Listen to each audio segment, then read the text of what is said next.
sexo y violencia que solo pueden ser escuchados por niñas, niños y adolescentes bajo la supervisión de sus madres, padres, representantes o responsables. Este programa es presentado por Informe RCR presenta Titulares de la Mañana con Pedro García Otero.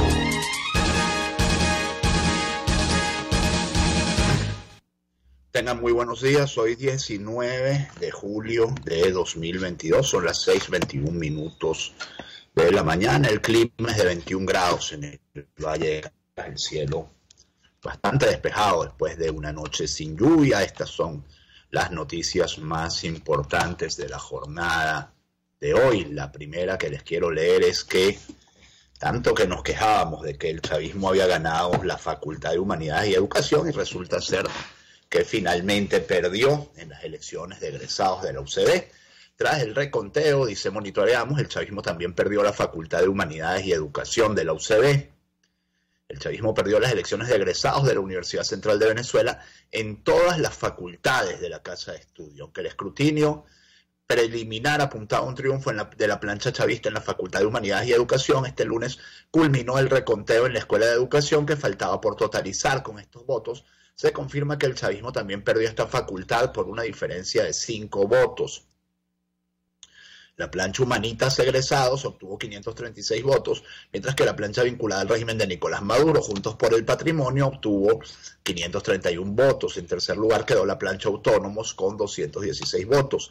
De esta manera, el chavismo solo logró imponerse en 5 escuelas: educación, comunicación social, comunicación social, Dios mío, historia, sociología y economía. Y estos son elecciones de egresados. O sea, los egresados de comunicación social de la UCB que fueron a votar todavía piensan mayoritariamente que el chavismo es una buena opción. Por eso digo, hay mi comunicación social. Yo no soy de esa escuela, ¿no? Yo soy de la escuela de Lucas, pero igual me duele. Bueno, un zuliano en la selva del Darién dio 2 pasos y cayó. Un hombre oriundo del estado Zulia falleció atravesando la selva del Darién. Con este ya son 11 los migrantes venezolanos que fallecen en la travesía en lo que va de 2022. Un venezolano identificado como Luis Leonardo Cardoso Montilla falleció en un intento por atravesar la selva del Darién, una ruta utilizada para pasar de Colombia a Panamá y continuar el viaje hacia Estados Unidos. La información fue dada a conocer por sus familiares este 17 de julio. El zuliano de 34 años de edad decidió realizar la peligrosa ruta con el fin de llegar a Utah, Estados Unidos, donde residen sus familiares. Su esposa Damaris Chacín contó a Chamos Noticias Panamá que su esposo murió presuntamente de un infarto cuando atravesaba la selva. Un amigo de Cardoso fue quien avisó a sus familiares que había fallecido. Él se colocó a orillas de un río, se lanzó agua en la cabeza porque se sentía ahogado, dio 2 pasos y cayó. Me imagino que fue un infarto, dijo Damaris. Los indígenas que habitan la zona enterraron el cuerpo del zuliano. Sin embargo, la esposa de Cardoso solicitó ayuda a las autoridades de Panamá para que recuperen el cuerpo y puedan darle un último adiós. Con Cardoso ya son 11 los venezolanos que han fallecido en la selva del Darién en lo que va de 2022. Sin embargo, no existe una cifra oficial debido a que, como el caso de este zuliano, muchos cuerpos son abandonados dentro de la selva y por consecuencia no identificados. El gobierno de Panamá registró el paso de 28.079 venezolanos por el tapón del Darién entre enero y junio de 2022, según la estadística que publicó Migración en su página web. La cifra es 10 veces más alta de la registrada en todo el año 2021, cuando Migración Panamá reportó el paso de 2.819 venezolanos por la selva del Darién. Junio fue el mes con la cifra más alta, 11.359 venezolanos ingresaron a Panamá por la selva. Le sigue mayo con 9.844. Ambas cantidades son superiores a la señalada en los primeros 4 meses de 2022, cuando se contabilizaron 6.876. Siempre digo, a esta tragedia, ¿no?, de los venezolanos, a nuestra tragedia particular, le ha faltado literatura. Siempre pienso en ese libro maravilloso que se llama Las uvas de la ira, de John Steinbeck, que narra el viaje de Tom Joad de Oklahoma a Los Ángeles intentando buscar trabajo como cosechador y cómo muere prácticamente de hambre tras no conseguirlo. Y digo, bueno, esto es 1000 veces peor, ¿no? 100.000 veces peor. Henry Falcón anunció que su partido participará en las primarias de la Plataforma Unitaria. El exgobernador del estado Lara, Henry Falcón, anunció este lunes que su partido político Futuro, se llama Futuro, participará en las elecciones primarias convocadas por la Plataforma Unitaria para elegir un candidato o candidato unitario para las presidenciales de 2024. Quiero decirle al país que el Movimiento Futuro ha decidido participar en las primarias que se organizan a través de la Plataforma Unitaria. En el nombre de Dios, esperamos apoyar una candidatura que represente las grandes aspiraciones, motivaciones y expectativas del país, expresó Falcón en rueda de prensa. El anuncio de Falcón ocurre el mismo día en que su ex compañero de alianza, Timoteo Zambrano, rechazó las primarias de la Plataforma Unitaria y abogó por definir una candidatura mediante el consenso. El Tribunal Supremo de Justicia, muy preocupado siempre por la defensa de los derechos humanos, pero la de hace décadas atrás, y bueno, y ahora ya empezó Cristo a padecer, ya no me empiezan a abrir las notas, abrían todas antes de que yo llegara, o sea, antes de que empezara este programa. Y por cierto, las guardé todas en un documento aquí, pero el documento tampoco quiere abrir en este momento. Bueno, el TCJ ordena reabrir el caso por la desaparición de un exmilitante del Partido Comunista de Venezuela en 1965. Sigo pensando que aquí me están saboteando, chicos, de verdad, porque esto no puede ser. Aquí vamos a ver. Voy para esta pantalla. Voy a buscar el TCJ. Vamos a encontrarlo. Son 69 páginas de documento, entonces uno tiene que buscarlo con cuidado. TCJ ordena reabrir caso por desaparición de exmilitante del PCB en 1965, mientras, bueno, ya abrió aquí. El Tribunal Supremo de Justicia declaró al lugar la solicitud de revisión interpuesta por el Ministerio Público y se reabre el caso sobre la desaparición del exmilitante del Partido Comunista de Venezuela, PCB, César Augusto Burguillos, hecho ocurrido el 17 de agosto de 1965 durante el gobierno del presidente Raúl León. Y ya les digo, el TCJ está muy preocupado por los derechos humanos, pero de 1965, de hace 57 años. La Sala Constitucional del Tribunal Supremo de Justicia declaró al lugar la solicitud de revisión interpuesta por el Ministerio Público contra el fallo dictado por el Consejo de Guerra Permanente de Maturín el 16 de agosto de 1998, que confirmó la decisión dictada por el Juzgado Militar de Primera Instancia Permanente de Maturín el 14 de junio de ese mismo año, que declaró extinguida por prescripción la acción penal y terminada la averiguación sumarial en relación con la desaparición del ciudadano César Augusto Burguillos, reseña la nota de prensa del ente judicial. La ponencia de la magistrada chavista Tania D'Amelio, que digo yo, igual da para ser rectora del CNE que magistral TCJ, que los que la pongan a ser, una mujer muy brillante. Según la sentencia número 0167-2022, nunca nos alcanzarán las gratitudes hacia personas como ella, que se han sacrificado en tantos cargos públicos por el bienestar de la patria. Sigo leyendo. Terminada la presente averiguación material por prescripción de la acción penal, se anulan los mencionados fallos dictados por el Juzgado Militar de Primera Instancia Permanente de Maturín y el del Consejo de Guerra Permanente de Maturín, que declaró terminada la presente averiguación sumarial por prescripción de la acción penal instruida con motivo de la presunta detención y posterior desaparición del ciudadano César Augusto Burguillo, conforme al artículo 206 ordinal 7 del Código de Enjuiciamiento Criminal, aplicable al caso por disposición del artículo 20 del Código de Justicia Militar. Como ya les digo, el TCJ está muy preocupado por la violación de derechos humanos en 1965, no tanto en 2022. Tribunal impide acceso a expedientes para defensa de militantes detenidos de Bandera Roja.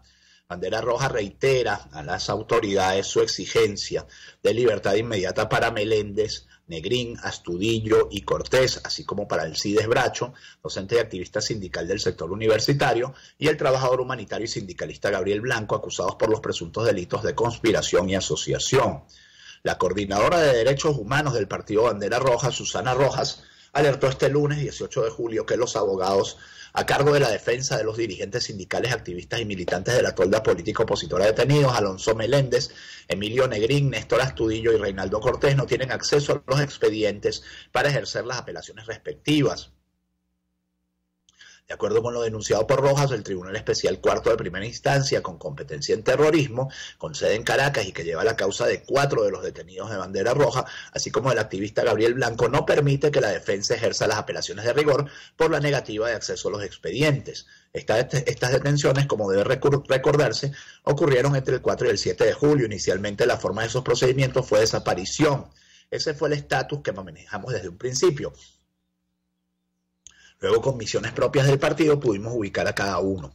Ahora, luego de la presentación en audiencia, el expediente de cada uno se encuentra en reserva, lo que no permite a los abogados ejercer las apelaciones, explicó Rojas El Pitazo vía telefónica.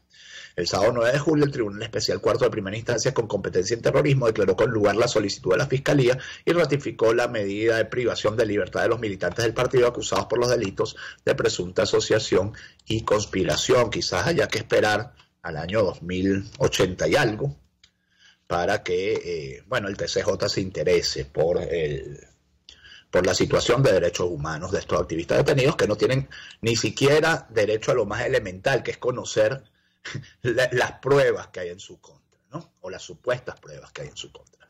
A las 6:32 les comento que según el estímulo, más venezolanos descendientes de judíos sefardíes recibieron la nacionalidad española. Otros 100 venezolanos que lograron probar su origen sefardí reciben sus pasaportes del Reino de España, beneficio que hasta ahora han obtenido unas 8.000 personas en un acto de justicia histórica y oportunidades migratorias. Por cierto, en Portugal hay un escandalazo con esto, ¿no? Entre otros, los que recibieron nacionalidad portuguesa por ser descendientes de judíos sefardíes, se encuentra Roman Abramovich, un magnate ruso, pues aliado de Vladimir Putin, hoy en paradero desconocido, aparentemente está en Israel, y que era el dueño del Chelsea Fútbol Club. El encargado del Reino de España, de negocios del Reino de España, Ramón Santos, señaló que hasta la fecha han sido beneficiados por este proceso unos 8.000 venezolanos y que aún se mantienen en estudio otro lote de expedientes. Este es un acto muy importante, de un gran significado, con el cual estamos realizando el reparo moral a la expulsión de los judíos de España hace 500 años.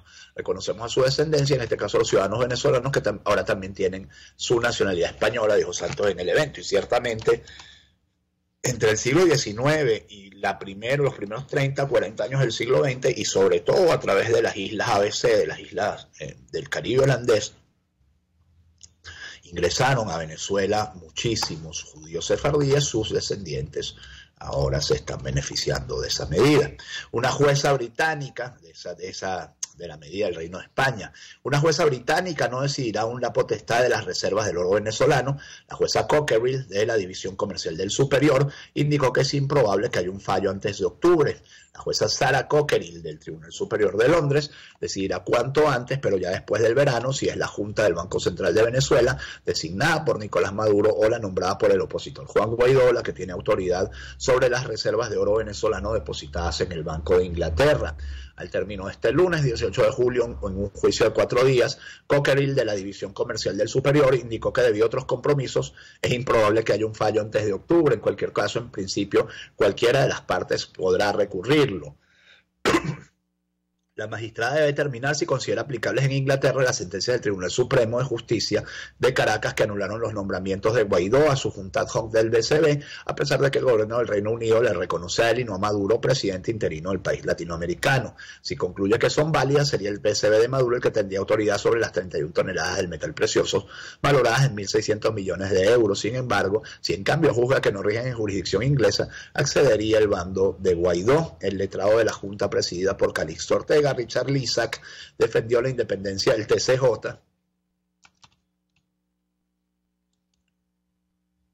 ¿Cómo se puede defender la independencia del TCJ?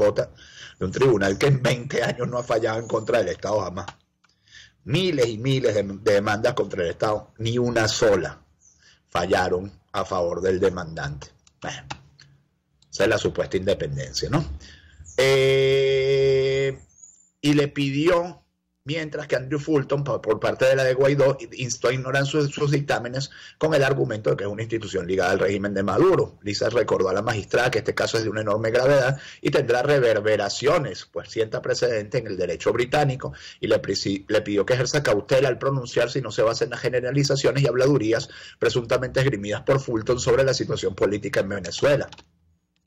El abogado subrayó que este litigio no es un juicio sobre el gobierno de Maduro, y sino sobre qué junta puede dar instrucciones al Banco de Inglaterra, y señaló que la de Guaidó no tiene poder real y no responde ante nadie. También es verdad, concederle el acceso al oro les dará campo libre para hacer lo que quieran con impunidad, mantuvo, también aplica para la otra parte. Fulton replicó que los miembros de la junta opositora son gente seria y responsable. La verdad que este artículo da como dolorcito en el alma venezolana, ¿no? Y no renegados que vayan a huir con el metal precioso, fueron designados por Guaidó para velar por los activos hasta que haya nuevas elecciones en Venezuela, apuntó. Lizak sostuvo que los testigos que él ha presentado en este proceso, entre ellos el ex juez Francisco Carrasquero, apareció Francisco Carrasquero, ¿se acuerdan? El de la transparencia. Es el testimonio que está usando el régimen de Maduro para demostrar la independencia del Banco Central de Venezuela. Bárbaro. Y el propio Ortega, que declaró por escrito, aunque estaba en la sala, demostraron que el Supremo y el Banco Central venezolano son entidades independientes del Ejecutivo. También arguyó que sus declarantes están avalados por una reconocida carrera en sus campos. Chico, Francisco Carrasquero dejó de ser presidente del CNE, hizo lo que hizo cuando el referendo de 2004 ya desapareció de la vista del público, ¿no? Debe estar muy mayor, era mayor cuando ya, era mayor hace 20 años, pues ahora será bastante mayor, ¿no? También, y que según él los elegidos por Fulton, entre ellos el procurador especial de Guaidó, Enrique Sánchez Falcón, son partidistas y no tienen ni siquiera la experiencia para los puestos que ocupan en la Junta ad Hoc, además de que llevan años fuera de Venezuela. La verdad que saben lo que va a terminar pasando, que ese oro se lo van a quedar los ingleses, que son bastante filibusteros. Tremendo lo que está pasando en Venezuela, terrible lo que está pasando en Venezuela. Esos 1.600 millones de dólares se lo están peleando, bueno, a cuchillo. Hay unas declaraciones al respecto de Juan Guaidó, a quien la patilla denomina presidente encargado. Dicen, nos complace haber tenido la oportunidad de presentar nuestro caso ante el Tribunal Comercial del Reino Unido, al considerar un aspecto del caso relacionado con el oro venezolano resguardado en el Banco de Inglaterra. La cuestión que se planteó ante el tribunal fue si se deben reconocer o no las decisiones del Tribunal Supremo de Justicia de Venezuela ilegal que declaran nulos los nombramientos del presidente Guaidó en el directorio ad hoc del Banco Central de Venezuela y del Procurador Especial. La Junta del BCB, designada por Nicolás Maduro, propuso el reconocimiento de esas decisiones. La Junta de Guaidó respondió y se escucharon testigos y expertos en el derecho venezolano, tras lo cual se presentaron los argumentos finales de ambas partes. Lamentablemente este tipo de proceso judicial honesto y transparente no existe en Venezuela porque al régimen de Maduro le importa más el poder y el dinero que el pueblo de Venezuela. Agradecemos que el Reino Unido nos recuerde a nosotros y al mundo lo que es posible en una democracia que respete el Estado de Derecho. Nos abstendremos de hacer más comentarios hasta que el tribunal tome una decisión. Todos los venezolanos podemos estar orgullosos del trabajo transparente que realizan cada día los miembros del directorio del BCD designados por el presidente Guaidó, quienes continuamente publican las cuentas del BCD, trabajan bajo la vigorosa supervisión de la Contraloría venezolana y presentan informes a la Asamblea Nacional. Puede leer más sobre el BCB en https://www.bcbadhoc.com. Negociación entre chavismo y oposición sigue en incertidumbre y sin fecha de reanudación. El proceso de negociación entre el chavismo y la oposición en México continúa sin fecha de reanudación, a pesar de que el pasado 17 de julio se cumplieron 2 meses desde que las partes retomaron las conversaciones con el fin de una pronta reactivación del mecanismo. Los jefes de ambas delegaciones anunciaron el 17 de mayo que se celebró en Caracas una reunión de trabajo para planes de futuro y con el rescate del espíritu de México, reseñó la agencia EFE. Luego la plataforma unitaria compartió un comunicado donde se informaba el inicio de conversaciones formales con su contraparte en las negociaciones con los fines de lograr su pronta reactivación. De esta manera ya han transcurrido 2 meses y se mantiene el hermetismo sobre lo que se conversó. Sin embargo, los encuentros y discusiones sí se han confirmado, como el que se celebró el pasado mes de junio en Oslo, que contó con la participación de Gerardo Blyde y Jorge Rodríguez. De igual manera, a finales de junio sostuvieron encuentros entre la delegación del gobierno de Estados Unidos, que viajó a Caracas con el fin de coordinar esfuerzos para retomar el proceso de negociación, indicó la agencia EFE. La negociación entre las partes comenzó en agosto de 2021 y se quedó en suspenso 2 meses después por decisión del oficialismo, en señal de protesta por la extradición a Estados Unidos de Laxar, quien se encontraba preso en Cabo Verde. El ministro noruego de Relaciones Exteriores ha prometido seguir trabajando para reanudar los diálogos. Y ayer una de las diatribas del día, sobre todo en redes sociales, fue que Remigio Ceballos llamó a Valentina Quintero para protestarle un tuit que había escrito, un hilo de Twitter que había escrito Valentina Quintero, relativo a lo que todos sabemos que es un hecho, que es la omnipresente matraca en muchas de las alcabalas de este país. O sea, eso es algo que tanto lo sabemos que Maduro ha hablado de eso, que Tarek William Saab acaba de publicar un instructivo sobre lo que tiene que hacer un ciudadano si lo paran en una alcabala y se pasan con él. Anda rodando por WhatsApp ese instructivo. Remigio Ceballos respondió a las denuncias de Valentina Quintero sobre las matracas en las alcabalas. Es una irresponsabilidad generalizar y pretender opacar la labor policial y militar enmarcada en la ética profesional de quienes se dedican a la protección, defensa y servicio al pueblo venezolano, poniendo al lado su propia seguridad. Rechazamos las malas prácticas de cualquier funcionario, dice el ministro del Interior, que transgreda la ley, y tenemos la estructura y capacidad para sancionar a quienes violen la Constitución y las leyes. Todo ciudadano tiene la potestad de la denuncia, Ceballos agregó que existe el mecanismo, Bueno, a través de un video difundido en sus redes sociales, la activista de protección del medio ambiente afirmó que el auténtico peligro de las carreteras venezolanas es la autoridad, las alcabalas, la matraca, por lo que instó a los ciudadanos a unirse y evitar esa clase de atropellos. Se afincan con los chamos, dice Valentina Quintero, y dice también algo que es muy cierto: ser joven con los extranjeros, cuando ven un pasaporte no los dejan ir hasta que no obtienen dólares. Quintero afirmó que una amiga cercana a su llegada a Venezuela fue detenida por varios funcionarios en las alcabalas, quienes la amenazaron con desnudarla si no entregaba el dinero que traía consigo. La defendieron los pasajeros que la acompañaban en el viaje.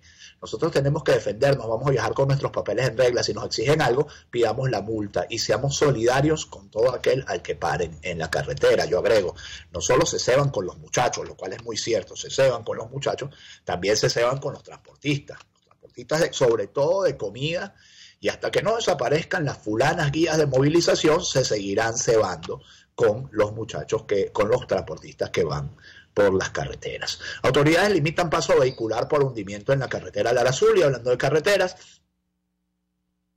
al menos 5 metros de profundidad tiene el hueco que está cerca de la comunidad del Venado, en el municipio Baral, por lo que el paso fue cerrado. Conductores toman vía alterna de Menegrande. Cerca del peaje de la comunidad del Venado se reportó la mañana de este lunes el hundimiento de un tramo de la vía que ocupa al menos 2 metros y 5 de profundidad.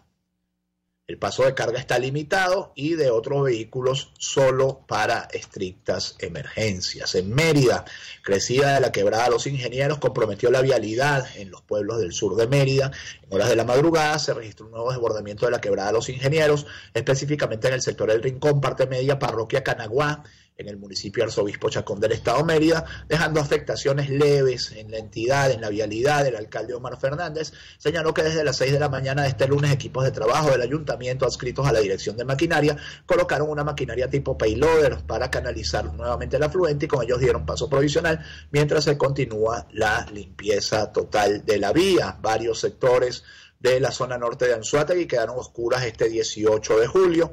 Este lunes un apagón se registró en el norte de Anzoátegui, afectando a Barcelona, Guanta, Lechería y Puerto La Cruz. En algunas zonas el servicio fue restablecido luego de 2 horas, pero el cierre de esta nota aún no se ha restablecido totalmente. Esto era ayer a las 11 de la mañana. Ayer se fue, hoy se fue, más tarde quién sabe. Desde la semana pasada, con el fulano huracán, el servicio eléctrico está de lo peor. Así se expresa Juanita Guerra, habitante de Puerto La Cruz, asegurando que las fallas y los cortes se han incrementado. Trabajadores de Corpoelec que pidieron ser no identificados aseguran que llevamos años sin mantenimiento preventivo de las redes de distribución. ¿Qué quieren? Eso es metal conductor, y sin mantenimiento colapsa. Alguien que ponga esta frase en todos los despachos públicos: sin mantenimiento las cosas colapsan, ¿no? Me acuerdo cuando Hugo Chávez nacionalizó la CAMTV, ya hace años de esto, ¿no? 15 años. Al año siguiente, uno de los presidentes decía: no, imagínense ustedes, nosotros, las ganancias extraordinarias de CAMTV, porque claro, esa gente, esos gringos, malucos, tal, los tipos reinvertían y reinvertían, que creen que nosotros somos pendejos, que no sabemos que eso es reinversión, era que se estaban robando los reales. Cuando Chávez dijo eso, yo, bueno, esto está condenado a desaparecer, man. Porque en lo que no se reinvierte, usted agarre un apartamento, agarre un edificio, agarre lo que le dé la gana, un jardín, y no reinvierta nada en él. Y bueno, verá dentro de 3 años cómo está eso, ¿no? Lo que pasa es que Hugo Chávez creo que nunca hizo nada real en su vida, ¿no? Sino hablar, sí habló mucho. Servicio eléctrico cada vez más caótico en Apure. El mantenimiento de redes dejó sin luz a 3 municipios. Se quejan de la mala prestación del servicio eléctrico en los municipios fronterizos de José Cornelio Muñoz, Rómulo Gallegos y José Antonio Páez ante la aplicación de cortes eléctricos prolongados de 16 horas.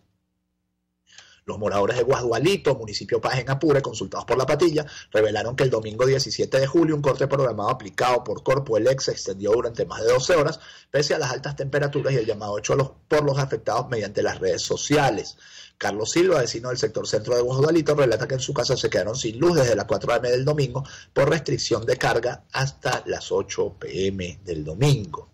Los agraviados aseguran que no han obtenido respuesta al problema eléctrico reportado en estas áreas geográficas a lo largo del tiempo, por cuanto exigen a la empresa Corpoelec mejorar el servicio. Otra información del país real: precipitaciones causan estragos en Lara, más de una decena de sectores en Duaca quedaron bajo el agua. Mucha agua en Barquisimeto. De hecho, yo la semana pasada que estuve allá me sorprendió lo verdecito que está Barquisimeto. No es normal verlo tan verdecito, uno siempre lo ve como más, es más árido pues de lo que lo vi yo en esta oportunidad. La lluvia registrada la tarde de este domingo ocasionó severas inundaciones en 16 sectores de Duaca, municipio Crespo del estado Lara, dejando a varias familias damnificadas. El paso de la onda tropical número 19 sigue haciendo estragos en los diferentes municipios de la entidad larense, dejando severas consecuencias en los sectores Licua, Los Olivos, San Juan, Casacoima, Tres Topías, La Batea, José Félix Rivas, Sabatina 1 y 2, Danubio, Morita, Altos de Casacoima, La Manga, Simón Bolívar, Rey Dormido, Eneal y Centro de Duaca. Transportistas solicitan aumentar el pasaje a 5 bolívares para poder cubrir gastos operativos. El secretario del Comando Intergremial del Transporte Urbano, Luis Trocel, planteó al gobierno de Nicolás Maduro anclarar al petro la tarifa del pasaje. Bueno, y el día que el pasaje valga $1, o aquí suben mucho los sueldos, o bueno, la gente dejará de trabajar, pues, porque no habrá para el pasaje. El secretario del Comando Intergremial del Transporte Urbano, Luis Trocel, informó este 15 de julio que el sector ha sostenido conversaciones con el gobierno de Nicolás Maduro para buscar una solución a las fallas que presentan con el subsidio del combustible, situación que les impide costear los gastos operativos y a la vez la manutención de sus hogares. El transportista contó que en las conversaciones con Néstor Reverol, vicepresidente sectorial de Obras Públicas y Servicios, propusieron elevar el costo del pasaje entre 4 y 5 bolívares. Sin embargo, dijo que el gobierno oficialista plantea llevarlo a 3 bolívares, pero es una cifra que el sector no acepta. Nosotros no nada más cubrimos el combustible. Todos los insumos que tiene el sector transporte son en dólares, resaltó Trocel, al tiempo que señaló que de seguir así, el transporte disminuiría como hace algunos años. Y yo me iba a referir exactamente a esto, porque uno está viendo ya mucho más transporte público en la calle, lo cual es bueno, pero también ve como ese mucho más transporte público en la calle está creando los problemas que creaba antes, ¿no? Que se atraviesan entre todos, que se tiran el carro, que de pronto trancan una vía durante 3 minutos porque ellos están dejando o subiendo pasajeros, y que en general, bueno, afectan en mucho el tránsito, ¿no? Entonces uno dice, y ahí es donde uno dice, que el transporte público no puede ser el resuelve de un desempleado.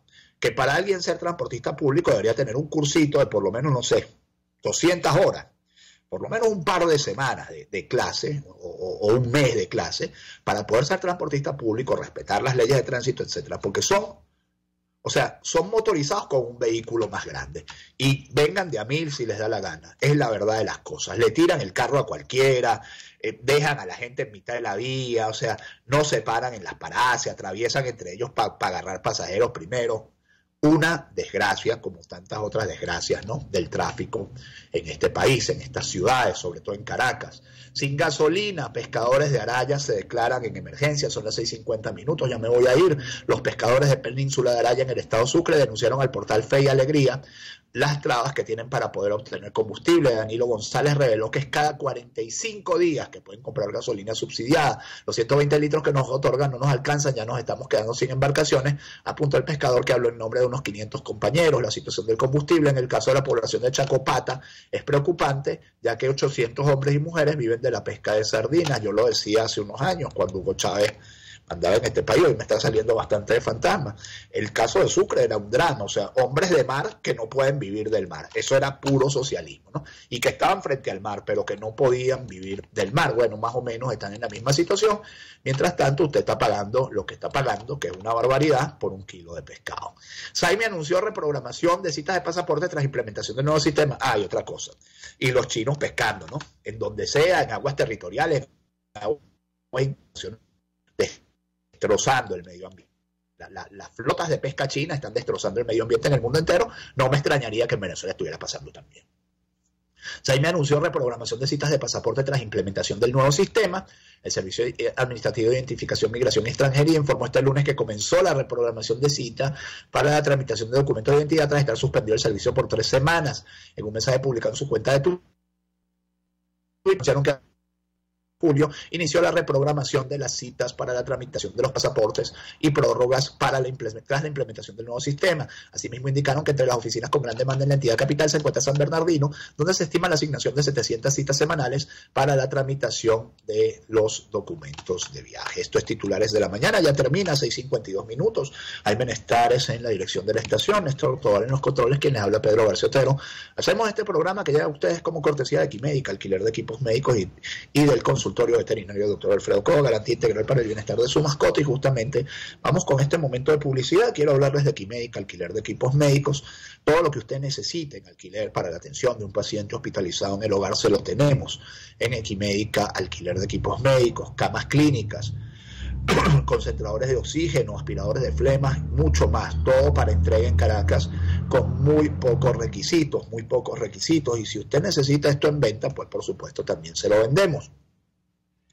Ingrese a @Equimédica piso bajo alquiler, Equimédica piso bajo alquiler, o llámenos al 0412-806-2591, 0412-806-2591, porque en Equimédica tenemos todo lo que se necesita para la atención del paciente hospitalizado en el hogar.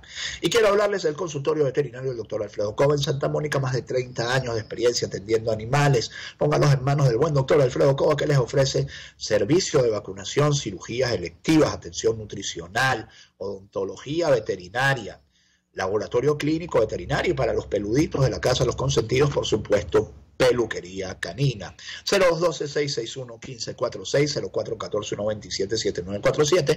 En la avenida Arturo Michelén, entre calles Manuel Díaz y Damaso Villalba, se encuentra el consultorio veterinario del doctor Alfredo Cobo, garantía integral para el bienestar de su mascota. Ola de calor en España deja más de 500 muertos. Rusia destruye un depósito de misiles Harpoon de la OTAN. Esto es información de Telesur. Médicos en alerta ante el miedo de los venezolanos de inmunizarse contra el COVID-19. Hay temor en la población de la tercera dosis, de la cuarta dosis. El reciente llamado de la OPS fue contundente ante la necesidad de incrementar la producción de vacunas contra el COVID-19 y poder cubrir la demanda en el mundo. Solo 16%, hasta junio de 22, solo 16% de los venezolanos tenían la tercera dosis. Por cierto, el COVID anda campeando por ahí otra vez. No es como el de antes, digo, no es así de mortal, porque, porque afortunadamente la gente está vacunada, pero muchos casos nuevamente. Falleció la segunda víctima de una explosión en un centro médico en Anzoátegui. Esto ocurrió en el edificio que era sede del grupo de asistencia médica Bioanalab en Barcelona de Estado Anzoátegui, Camino Nuevo.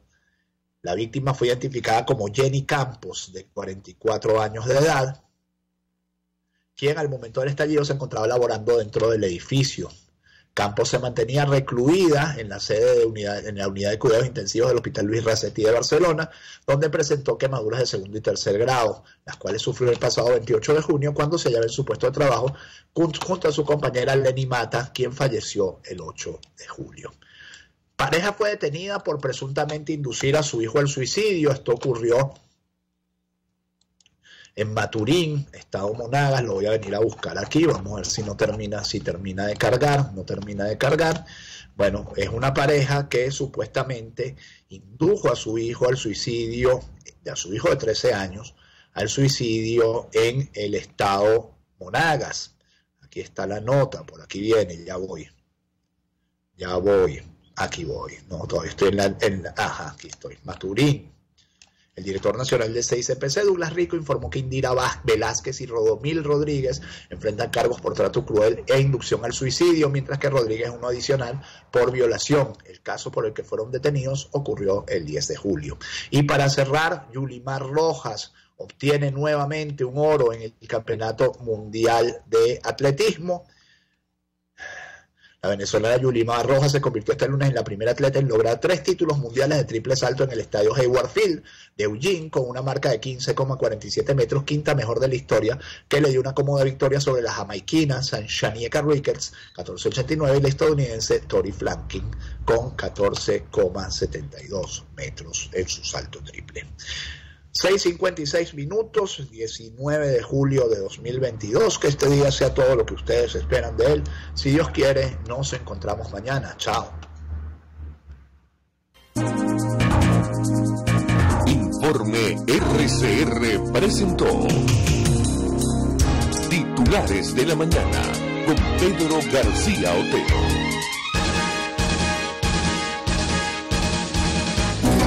RCR 750